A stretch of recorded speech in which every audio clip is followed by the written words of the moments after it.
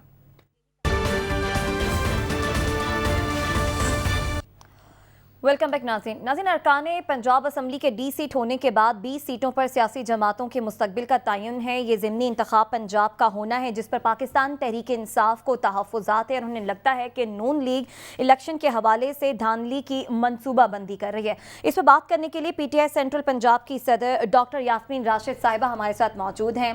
Doctor صاحبہ, یہ بتائیے گا کہ انتخابی مہم میں آپ لوگوں کو کیا مشکلات پیش آ رہی ہیں؟ ایسا کیا کر رہی ہے حکومت یا پولیس جس کی وجہ سے آپ کو لگتا ہے کہ نون لیگ دھاندلی کی منصوبہ بندی کر رہی ہے اور آپ لوگوں نے مطالبہ کیا ہے کہ DIG اور DC لاہور کو معطل کیا جائے؟ دیکھیں جی, سب سے امپورٹنٹ تو یہ بات ہے آپ کے سامنے ہے کہ ہم روزانہ کوئی ایسا دن نہیں ہوتا جب ایک نئی FIR درج ساری لیڈرشپ کے اوپر نہیں ہوئی. 14 FIR تو میرے پہ درج ہیں, 4 اس میں سے میرے دہشت گردی کی عدالت میں ہیں. ہر طریقے سے ہمیں تنگ کیا جاتا ہے, پریشان کیا جاتا ہے, اور ہمیں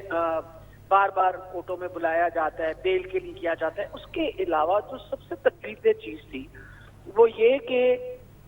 یہ جس حلقے میں نذیر چوہان کا حلقہ ہے, اس حلقے کے اندر اس نے آ کے جو ہمارے شبیر گجر صاحب جو ہمارے کینڈیڈیٹ ہیں وہاں آ کے اس نے حملہ کیا, مارا پیٹا. شبیر کے بھتیجے کا سر جو تھا اس کے اوپر بہت شدید چوٹ لگی, ڈپریس فریکچر تھا اس کے اسکل کا. ہی واز ایڈمیٹڈ ان جنہ. اس کے بعد اس کا وہاں باقاعدہ آپریشن ہوا. ابھی تک ہم اس کا وہ نہیں کر سکے, کیا کہتے ہیں, FIR نہیں درج کروا سکے. آن دی ادر ہینڈ ہمارے پہ الٹی FIR درج ہوئی اور ہمارے بندے پکڑ کے لے کے گئے. ڈاکٹر صاحب, اب تک یہ معاملہ تو صرف ایک حلقے کا ہے, لاہور میں ہی 4 جگہ الیکشن ہو رہا ہے, شیخوپورہ میں ہو رہا ہے, مطلب باقی جگہوں پہ تو پھر اس کا مطلب ہے معاملہ ٹھیک ہے, آپ کا صرف ایک حلقے کا پرابلم ہے نا پھر؟ نہیں, ایک حلقے کا پرابلم نہیں. دیکھیں مسلسل, اب دیکھیں نا, اب سارے جو ہیں we are involved everywhere. اب 4 حلقوں میں مسلسل کوئی نہ کوئی ہراسمنٹ کا کام چل رہا ہوتا ہے. یہ تو کیونکہ ایک اتنا سنگین مسئلہ بن گیا جہاں باقاعدہ آپ کو پتا ہے فائرنگ وغیرہ بھی ہوئی اور سب کچھ ہوا. اس لیے میں نے دیکھیں, اگر آپ ایک اتنا سنگین مسئلہ بنے اس پہ اگر پراپرلی FIR نہ لکھی جائے, اس کے بعد اس کی انکوائری نہ کی جائے, it's going to encourage. Doctor صاحبہ, جی جی جی ڈاکٹر صاحبہ, ویسے پاکستان سارے کے لیے, پاکستان کے لیے, پاکستان کے اداروں کے لیے, پاکستان کی میڈیا کے لیے, سیاست کے لیے ایک سوچنے کا ایک لمحہ ہے کہ ڈاکٹر یاسمین راشد کے اوپر دہشت گردی کی 4 FIR کٹی ہوئی ہیں. مطلب کیا یہ اب اس سے آگے بات کی جائے؟ لیکن ڈاکٹر صاحبہ تھوڑا سا اگر اس کو آگے لے کے چلیں, آپ نے 2 بنیادی چیزیں آئیڈینٹیفائی کی ہیں آپ کی پارٹی نے جو پری پول ریگنگ کے اندر آتی ہیں. ایک یہ کہ آپ کی ووٹر لسٹوں کے اندر کچھ لوگوں کو آگے پیچھے کیا گیا ہے. دوسرا یہ کہ پہلے سے کوئی آپ کے خلاف اسٹیٹ بروٹیلٹی یا دیگر بروٹیلٹی ہے. لوگوں کی زیادہ پریشانی ڈاکٹر صاحبہ یہ ہے کہ جو آپ کے سپورٹرز ہیں ان کی یہ ہے کہ الیکشن ڈے پہ جو ایک روایتی دھاندلی کا طریقہ ہوتا ہے کہ اسٹیمپیں لگ رہی ہیں اور پولنگ ایجنٹس اندر جو ہیں وہ اس طرح کے کام کر رہے ہیں, اسٹیٹ ایجنسیز پولیس وغیرہ ساتھ انوالو ہو جاتی ہے, کیا اس طرح کی بھی کوئی آپ خدشات محسوس کر رہی ہیں، اور اگر کر رہی ہیں تو آپ کی پارٹی کے اس کے لیے کوئی آپ نے طریقہ ڈھونڈا ہوا ہے؟ جی میں آپ کو یہی بتانا چاہ رہی تھی، لیکن سب سے امپورٹنٹ یہ چیز ہے کہ اس وقت جب آپ 8300 کے اوپر آپ اپنا آئی ڈی کارڈ نمبر ڈالتے ہیں تو آپ کو جو نئی لسٹیں بن رہی ہیں ان کی ویریفیکیشن آتی ہے۔ ہماری الیکشن پرانی لسٹ کے اوپر ہو رہی ہے۔ میں خاص طور پہ الیکشن کمیشن کے پاس آج سے 10 دن پہلے پٹیشن دے کے آئی۔ ان کو میں نے یہ کہا کہ دیکھیے ان 4 کم سے کم جو 6 حلقے ہیں یہ سینٹرل پنجاب کے، لاہور کی کیونکہ میں الیکشن کمیشن کو دے کے آئی تھی، میں نے کہا کم سے کم ان 4 حلقوں کے اندر ویریفیکیشن 8300 کے اوپر پرانی لسٹ کی ہو، کیونکہ لوگ جو ہیں اس وقت کنفیوز ہو رہے ہیں کیونکہ آپ ویریفیکیشن نئی کی کر رہے ہیں، اور ہمارے لیے یہ ضروری ہے کہ یہ کیونکہ الیکشن پرانی لسٹوں کے اوپر ہے، اس کے اوپر باقاعدہ میں نے پٹیشن جمع کروائی، انہوں نے مجھ سے کمٹمنٹ کی، انہوں نے ابھی تک مجھے اس کا جواب نہیں دیا۔ اس کے بعد ہم نے پٹیشن جو ہے ہم نے پروونشل الیکشن کمیشن کے پاس بھی ایگزیکٹلی یہی جمع کروائی ہے کہ جو الیکشنز ہیں وہ پرانی لسٹوں کے اوپر ہو رہے ہیں، تو آپ مہربانی کر کے ان پرانی لسٹوں کی ویریفیکیشن جو ہے وہ 8300 پہ کروائیں تاکہ لوگوں کو پتہ چلے ان کی بلاک کوڈ کیا ہے، انہوں نے کہاں جا کے ووٹ ڈالنا ہے۔ ایک تو سب سے بڑا یہ مسئلہ ہے کہ اس کے اندر ابھی تک ہمیں کسی قسم کی کوآرڈینیشن کا کوئی اس وقت تک ہمیں ابھی کسی نے ہمیں ہاتھ نہیں پکڑایا۔ اب ہم دوبارہ I'm planning to go to the election commission again on Monday۔ یہ لیٹر بھی اسی وجہ سے میں نے چیف الیکشن کمشنر کو لکھا کیونکہ میری یہ کنسرن ہے۔ دیکھیں اگر مجھے میں نئی لسٹ کے مطابق ویریفائی کروانے کی بات کروں تو آپ حیران ہو گے کہ ہماری نئی لسٹوں کے اندر اتنی زیادہ ڈسکرپنسی ہے۔ اس دن صرف ایک یونین کاؤنسل کے اندر ڈاکٹر صاحبہ 3000 ووٹ ڈاکٹر صاحبہ جی آپ کی یہ جو ووٹر لسٹ والا مسئلہ ہے یہ تو ہائی لائٹ بھی ہو گیا، آپ اس پہ کچھ کام بھی کر رہی ہیں، ہوپ فلی عدالتیں بھی آپ کو اس میں ریلیف دیں گی۔ جو آگے کی بات ہے الیکشن ڈے کی، جس کے اوپر ماضی میں آپ کی پارٹی یہ کہتی رہی کہ انہوں نے ٹھپے لگائے، انہوں نے فیک ووٹس ڈال دیے، اس دفعہ تو حکومت بھی ان کی ہے، وفاق کی بھی ان کی حکومت ہے، پاکستان مسلم لیگ نون کی اور ان کے اتحادیوں کی، پنجاب کی بھی، تو آپ نے اس پرسپیکٹو میں کوئی طریقہ ڈھونڈا ہے کہ الیکشن ڈے کو مینیج کیسے کریں گے؟ اصل میں جی management of election day can only be اگر الیکشن کمیشن اپنی ڈیوٹی پراپرلی پرفارم کرے تو ہمارے ہر قسم کا مسئلہ ختم ہو جاتا ہے۔ بیکاز میں اس بات پہ بلیو کرتی ہوں کہ الیکشن کمیشن جب ایک دفعہ الیکشن اناؤنس ہو جائے they have to ensure that law and order along with the day of election وہ ٹوٹل الیکشن کمیشن کی کنٹرول کے اندر آتا ہے۔ اب آپ یہ بتائیے کہ اس وقت الیکشن کمیشن اس کے بارے میں ابھی تک کوئی اقدام نہیں اٹھائے۔ انہوں نے ایک دفعہ سی پی او نے ضرور سی پی او نے بلا کے اور ایک دفعہ ضرور فرمایا کہ جی یہ کریں آپ لوگ اور یہ آپ نے پروٹوکول، لیکن اینڈ آف دا ڈے اگر کینڈیڈیٹ کے ساتھ پولیس والے خود پھر رہے ہوں تو آپ بتائیے ہمیں کیسے تسلی ہوگی کہ حالات اچھے۔ ہم لوگ ڈیفینیٹلی، آپ نے جو یہ بات فرمائی ہے I am working on it, میں نے آلریڈی اسد عمر صاحب سے بھی کہا ہے، تبھی یہ لیٹر جو ہے یہ شائع بھی میں نے کیا تاکہ لوگوں کو پتہ ہو کہ یہ مسئلے مسائل ہمارے لیے کھڑے ہو رہے ہیں، اور الیکشن ڈے کے لیے we want that proper precaution has to be taken. آپ لوگ اس پر کام بھی کر رہے ہیں، بہت شکریہ۔ ڈاکٹر یاسمین راشد صاحبہ ہمارے ساتھ موجود تھیں۔ حبیب صاحب، ضمنی انتخاب جیتنا تحریک انصاف کے لیے کتنا ضروری ہے؟ کیونکہ کہا جا رہا ہے کہ ضمنی انتخابات میں جو جیتے گا فیصلہ ہو جائے گا کہ آئندہ انتخابات میں کون جیتے گا، اس کا تعین ہو جائے گا۔ اب نون لیگ کا تو یہ گڑھ ہے، تحریک انصاف چاہتی ہے کہ وہ جیتے، مقبولیت پی ٹی آئی کی ہے، لیکن یہ بتائیے گا کہ آصف علی زرداری صاحب بھی نظریں جمائے بیٹھے ہیں پنجاب میں اور وہ بھی منصفانہ حصہ چاہتے ہیں۔ دیکھیے بات یہ ہے کہ جہاں تک آصف علی زرداری صاحب کا تعلق ہے تو وہ تو پنجاب سے میرا خیال ہے کہ انہوں نے تو پنجاب کو مسلم لیگ نون کے آگے پلیٹ میں رکھ کے پیش کر دیا ہے کہ یہ جو پرٹیکولر الیکشن ہے 20 سیٹوں پہ انہوں نے اس اتحاد کا مان رکھا ہے جو انہوں نے پنجاب میں اور وفاق میں بنایا ہے، تو جس میں خود آ کے جو پیپلز پارٹی کے سینئر منسٹر ہیں اسد مرتضیٰ، انہیں خود کہنا پڑا تھا نہیں ہم ضم نہیں ہوئے، ہم مرج نہیں ہوئے، لیکن ہم الیکشن نہیں لڑ رہے، ہم انہیں سپورٹ کریں۔ تو صورتحال یہ ہے کہ مسلم لیگ نون نے بغیر لڑے ہی ان کو یا پیپلز پارٹی نے بغیر لڑے ہی لاہور کو اور دیگر حلقوں کو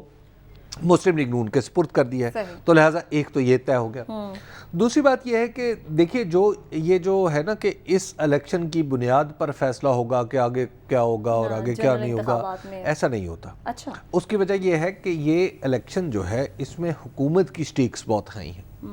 اور حکومت کے پاس 1000 ایسے طریقے, کچھ ایسے طریقے تو ہوتے ہیں جو پکڑے جا سکتے ہیں نا, لیکن کچھ ایسے طریقے بھی ہوتے ہیں جو پکڑے نہیں جا سکتے, جو قانون کی گرفت میں نہیں آتے, جو کہیں رات کو کہیں کوئی گاڑی گھوم جاتی ہے, رات کو کوئی شخص جو ہے وہ سلام کرتا ہے, مطلب اس طرح کے معاملات جو ہیں وہ قانون کی گرفت میں نہیں آ سکتے. تو لہٰذا حکومت کا ہونا بذات خود پنجاب میں یہ الیکشن کے اندر پاکستان تحریک انصاف کے مقابلے پاکستان تحریک انصاف کو سب سے بڑا ڈس ایڈوانٹیج ہے. ہم پاکستان ہیں, پاکستان میں الیکشن جو ضمنی الیکشن ہوتے ہیں ان کا ایک خاص وہاں پہ ایک طرز سیاست بھی ہوتا ہے. تیسری بات یہ ہے کہ مسلم لیگ نون کا اور مسلم لیگ نون اور پاکستان تحریک انصاف کا اگر آپس میں مقابلہ کیا جائے یعنی الیکٹورل مشین کا, تو میں آپ کو یہ عرض کروں کہ جو الیکٹورل مشین ہے وہ پاکستان مسلم لیگ نون کے پاس زیادہ تجربہ کار ہے. اچھا, تو اس مشین نے خاص طور پر کام دکھانا ہوتا ہے اپنی آرگنائزیشن کا جو الیکشن کا دن ہوتا ہے. تو اس کے مقابلے میں اگر آپ مسلم لیگ تحریک انصاف کو دیکھیں تو وہ اتنا اچھا پرفارم نہیں کرتی. صرف ایک جگہ سیالکوٹ میں انہوں نے پرفارم کیا تھا, اور یاد ہے وہاں پہ انہوں نے سیٹ بھی نکال لی تھی بہت تھوڑے مارجن کے ساتھ. تو لہٰذا اب یہاں پہ دیکھنا یہ ہے کہ کیا پاکستان تحریک انصاف نے واقعی اپنی الیکٹورل مشین بہتر کی ہے یا نہیں کی. بہرحال اس کا فیصلہ تو اب 17 تاریخ کو ہی ہوگا. بالکل. سعد صاحب, سیٹیں لوز تو پاکستان تحریک انصاف کی ہوئی, اب اس پہ الیکشن میں مقابلہ بھی, اس میں ایک بات اور بھی ذہن میں رکھیے, یہ آدھی سیٹیں جو ہیں وہ آزاد لوگوں نے جیتی تھی جو لڑ کے مسلم لیگ نون اور پی ٹی آئی کو ہرا کے آئے تھے, تو جو ان کی 10 سیٹیں ہیں یعنی پی ٹی آئی کی 10 سیٹیں ہیں. بہرحال ساتھ صاحب, آپ اس ضمنی انتخاب میں کیا ہوتا دیکھ رہے ہیں؟ پیپلز پارٹی نے تو یہ جو ہے انتخاب ڈال دیا ہے نون لیگ کی جھولی میں, اب نون لیگ اور تحریک انصاف کے درمیان سخت مقابلہ ہے. تحریک انصاف اپنی سیٹیں بچا لے گی؟ دیکھیے, یہ اسی طرح کا سوال ہے کہ کیا پاکستان تحریک انصاف کے لوگ اسلام آباد تک پہنچ جائیں گے, تو اس کا جواب یہ ہے کہ رانا ثناء اللہ صاحب کتنی بربریت کریں گے, اس کے اوپر اس بات کا جواب منحصر تھا. اب الیکشن کمیشن کو غیر جانبدار ادارہ اس وقت سمجھنے والے تو پاکستان کے اندر بہت کم لوگ ہیں, اور تقریباً تمام کا تعلق مسلم لیگ نون سے ہے. الیکشن کمیشن کے اوپر بہت سے سوالیہ نشان ہیں, ان کی جانبداری کے اوپر بہت سے سوالیہ نشان ہیں, اور ساتھ ہی ساتھ جو رانا ثناء اللہ صاحب کی اور ان کے ہینڈ پک پولیس افسران کمیانہ صاحب اور دیگر اس طرح کے لوگ جو ہیں, جن کی اب سے پہلے روایت ہی رہی ہے کہ وہ تھوڑی سی ہائی ہینڈڈنس کے ساتھ کام کرتے ہیں, ان کے ہوتے ہوئے اس بائی الیکشن کے اندر کیا ہوگا جس کی بیسس کے اوپر یا جس کے فیصلے کے بعد حمزہ شہباز صاحب کی چیف منسٹر کے نمبرز بھی افیکٹ ہوں گے. تو میرا خیال ہے کہ مسلم لیگ نون اپنی پوری فورس دکھانے کی کوشش کرے گی, اس کے اندر کوئی تفریق نہیں ہوگی کہ پارٹی کی فورس کون سی ہے اور ریاست کی فورس کون سی ہے. پولیس والے بھی اس کے اندر شامل ہوں گے, دیگر لوگ بھی شامل ہوں گے, جیسے کہ ان کا پہلے سے ہمارا ایکسپیرینس رہا ہے. ہم سب نے وہ حافظ آباد کے اندر ڈی پی او کو کی تقریر دیکھی کہ وہ ڈی پی او, حاضر سروس ڈی پی او جو ہے, وہ حافظ آباد میں جلسے سے خطاب کرتے ہوئے کہہ رہے تھے کہ مسلم لیگ نون کے لیے آپ ووٹ کریں. تو اس طرح کی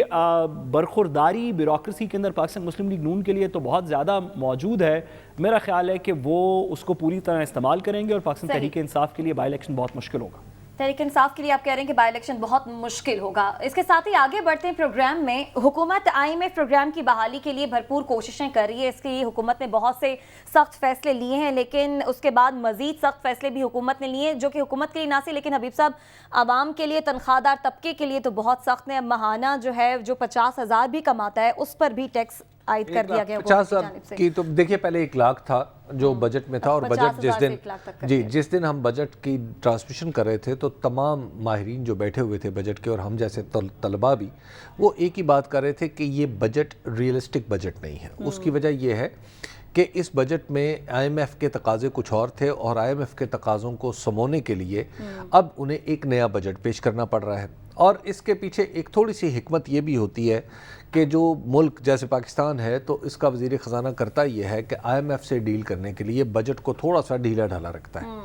تاکہ IMF جو ہے وہ پوائنٹ آؤٹ کرے نوئنگلی اس کو ڈھیلا رکھتا ہے اور نوئنگلی آئی ایم ایف کہتا ہے کہ جناب یہ آپ نے کیا کیا، اس کو بھی ٹھیک کرے، اس کو بھی ٹھیک کرے، اس کو بھی، تو پھر اس کو ٹھیک کر کے ایک تاثر یہ دیا جاتا ہے کہ جناب ہم نے بجٹ جو ہے وہ دیکھیں، آئی ایم ایف کے ساتھ وہ مذاکرات میں ایک فائدہ اٹھانے کی کوشش کی جاتی ہے جو کافی بچکانہ نوعیت کی ہے، لیکن بہرحال چل رہی ہے، ایک ایکسرسائز تو چل رہی ہے۔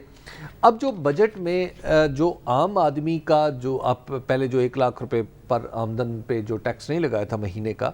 وہ لوگ میرا خیال ہے کہ اب ان کو ذرا پریشانی لاحق ہوگی اور ان کا ٹیکس جو ہے وہ تھوڑا سا پہلے سے بعض کی انڈرسٹینڈنگ ہے کہ بڑھ بھی گیا ہے۔ تو اب تنخواہ دار طبقہ تو گھڑے کی مچھلی ہے، وہ کیونکہ اس نے تنخواہ اس کی آتی ہے بینک میں، اور بینک سے میں اس کا سارا ریکارڈ بھی ہوتا ہے، جو کمپنی اس کو پے کر رہی ہے اس نے پہلے سے کاٹ لینا ہے، تو لہٰذا وہ تو گھڑے کی مچھلی، اس کو جب چاہیں